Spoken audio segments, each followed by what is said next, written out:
I'm here with Deb Euker, principal at Woodland Elementary School. Thank you for being with us today. And I think we're here to talk about school culture. We are, Dr. Zerbe. Thank you very much for having me. And you know, school culture is a pretty important thing, and I think that it's important for us to share with our public that there are some essential elements of school culture. And can you share those with us? Sure. School culture is the feeling you get when you walk into a school. School culture is the attitudes and perceptions that people have about a school. So ideally what you want is to be able to walk into a school and feel that people are proud, and feel that people are happy, and feel that people like to be in that school. Whether you're talking about students, whether you're talking about parents or teachers or anyone in the school. A positive school culture really affects the learning of everyone in the environment. So what are some of the characteristics of a positive school culture? Well, first and foremost, everybody feels included. Parents feel included, teachers feel included, students feel included. Everybody is born with the need to belong. And in a positive school culture, everybody feels like they can contribute to an environment that's successful. So it's up to the school leaders and district leaders to promote that type of feeling of belonging. So some things that you can do specifically would be to acknowledge everybody's achievement of the community, achievement of students, achievement of students, so that we're constantly promoting the good that people are doing. And when you promote good in people, they start to feel better. Yeah, that's an excellent point. So what are some of the positive and supportive school culture is how is that formed? Well, when we have positive behavior programs where we're looking at what kids can do, what kids are doing to contribute to your school, and we promote that so that kids start to see that positive contributions to the school really get them recognition, because that's what you want. We want to create a culture where it's not based on fear or discipline. You want to create a culture where people want to contribute and want to act appropriately because it's the right thing to do and because it affects everybody in the school. So that is one big way that school leaders promote a positive climate, is by that behavior system that they establish in their schools. And we have that as a building principal yourself. I mean, you have those systems in place. Yes, we do here at Methacton, and it works very well.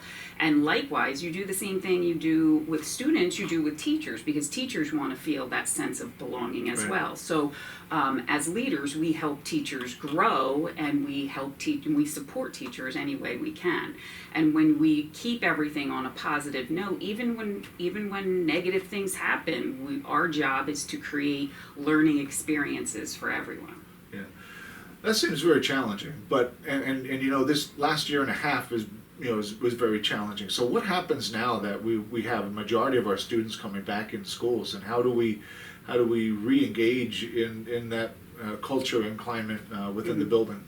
Well, we have a very unique opportunity now because we have gone through a very difficult year. Sure. It's time for us to redefine what the culture is in each of our schools. It is a time that school leaders can look at building up those positive relationships with students, student to student, student to teacher, teacher to teacher, teacher to administrator. So it's almost like we're starting from ground zero now, and that we can build that positivity from the ground up.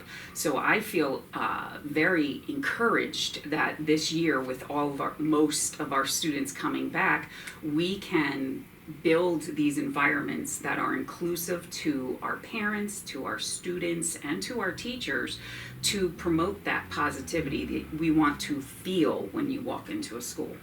Excellent. So, I mean, probably the biggest question we have is, how does change impact the school climate? Because, quite frankly, because we're always trying to do better, and we're always trying to address situations, whether they're academic situations or whether they're social situations within our schools. Those are matters that require change and require us to do things differently. So, how does change impact the climate of a school? Right. Change impacts everything, and I think the most important thing to remember is that change is a journey, and we have to acknowledge where people are in that journey when we're heading towards a change. And change is good, change moves us forward, but understanding that people travel through that road of change at different speeds is going to be important for us. Now, as long as everybody is moving forward with the change, then we're all eventually going to get to the change. But part of what administration needs to do is look at that change and develop almost like stop marks for people to accept the change. So it's not going from one extreme to another, it's gradually getting there. And if you can map out that change and you can gradually help people see that it's going to be a gradual movement to the end destination, then people are much more willing to accept that change and engage in the behaviors needed to make that change happen. But and feel good about the process along the way. correct.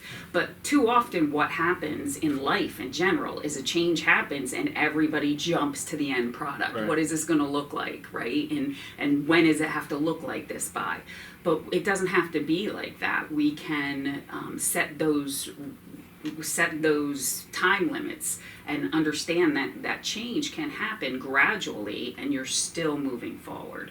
So change is a positive thing. We always want to change in education. We always want to become better. It's just how we implement the change. So with that, I know that we're doing some things at the beginning of the school year. Mm-hmm. So what are some of those things that we're doing to re-engage our students and our staff back into the climate of the school? Yeah, I think the biggest thing that we all remember as school leaders is that people want to feel capable, people want to feel connected to their school, and people want to feel like they have the ability to contribute. So if we can promote activities that help people feel like they can instead of feeling like they can't, then that helps build the esteem of every member of your school community. So that is a primary focus of your principals is building strategies that make sense in your environment that help people, and I mean all people, not just the students, but the teachers and the parents and the stakeholders. What makes them feel capable, and then implementing those strategies. What makes them feel connected to your school, and implementing those strategies, and what helps them contribute to your school. Because if you create that within every stakeholder group, then everybody's going to contribute to that positive school culture. Excellent. So I think that we got a lot of work ahead of us. I know that we're prepared because I know that you and the rest of our building principals are working on those strategies for the start of the school year, and we'll have you back at another time to maybe talk a little bit more about that. That sounds great. Thank you for excellent. having me, Dr. Thank you. Zerbe.